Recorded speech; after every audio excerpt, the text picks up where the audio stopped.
She called me uneducated before breakfast. It was a Tuesday. Rain tapped softly against the kitchen window, like it was trying to warn me what was coming. My mother-in-law sat across from me, pearls around her neck, judgment behind her smile. My coffee had long gone cold halfway through her little sermon.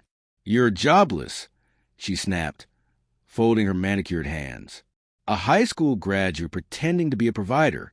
You should be thankful my son took you in." I didn't argue. I just watched her, calm, detached, the way you watch a storm that's already passed. Then she said it, the words that sealed her fate. "Get out." I smiled. "Okay." She mistook that smile for defeat. But it wasn't surrender. It was the sound of a lock clicking shut. When I first met her, she had that brand of elegance money can buy, but grace never can. At the start, she pretended to love me, said I had potential, said I brought out the best in her son. Her son, the golden child who never made a move without her approval. She had taught him that control was just another word for love. And I, young, naive, too forgiving, believed that love meant obedience. At our wedding, she gave a toast that sounded like both a blessing and a threat. May she never forget how lucky she is to join this family. Everyone laughed. I raised my glass and smiled. The betrayal didn't come overnight. It crept in quietly. Missed calls, hidden receipts, whispers behind closed doors. That kind of silence that hums in your bones when you already know the truth. Her son, my husband, was having an affair, and she knew. She helped him hide it. The proof came through carelessness. A hotel reservation under his name, charged to her credit card. She had booked it herself. I remember sitting in our living room that night, the glow of my laptop lighting up the dark, his messages open on the screen. My pulse didn't rise. I wasn't angry. I was finished. Finished being underestimated. Finished being quiet. That was the night I stopped being the woman they pitted and started becoming the woman they'd regret crossing. I didn't scream. I didn't confront. I planned. What they never bothered to notice was that I already had my own business. Quiet, online, thriving, but private. None of them ever asked what I really did. Freelance work. I used to say, and they'd nod politely, assuming it was small. Too proud to Google my name. Too arrogant to imagine I could be more. I had built a software company from my laptop. No investors, no noise, just me and a few brilliant people across the globe. Last year, we cleared $20 million.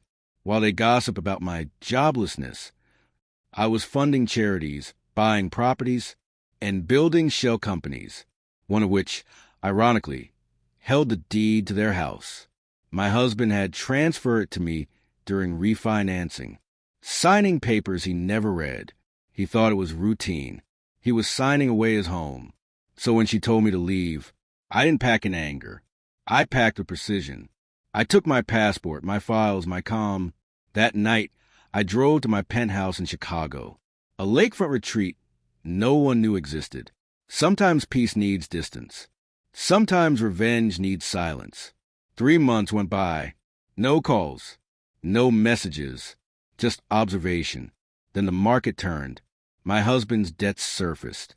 Her accounts froze. Collateral damage from a quiet business restructuring. Everything legal. Everything neat. When she finally reached out, her arrogance was gone. Only desperation remained. "Please," she wrote. "They're taking the house." I invited her for coffee. She arrived at my Chicago penthouse, still in pearls. But this time, panic clung to her instead of perfume. The same jewelry. The same judgment.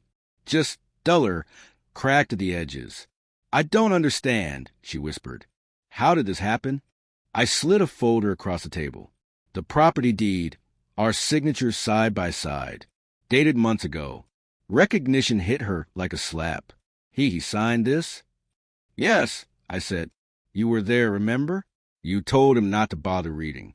Said you trusted me." The color drained from her face. "And now?" she asked weakly. I smiled.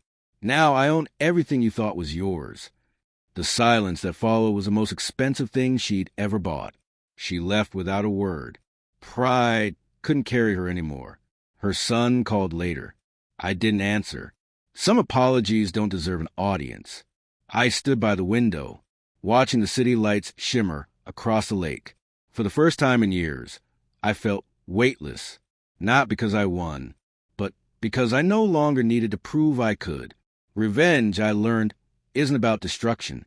They call me uneducated, jobless, weak, and now, from my quiet home in Chicago, with 20 million earned on the same laptop they once mocked, I sip my coffee, watch the sun rise, and whisper, okay,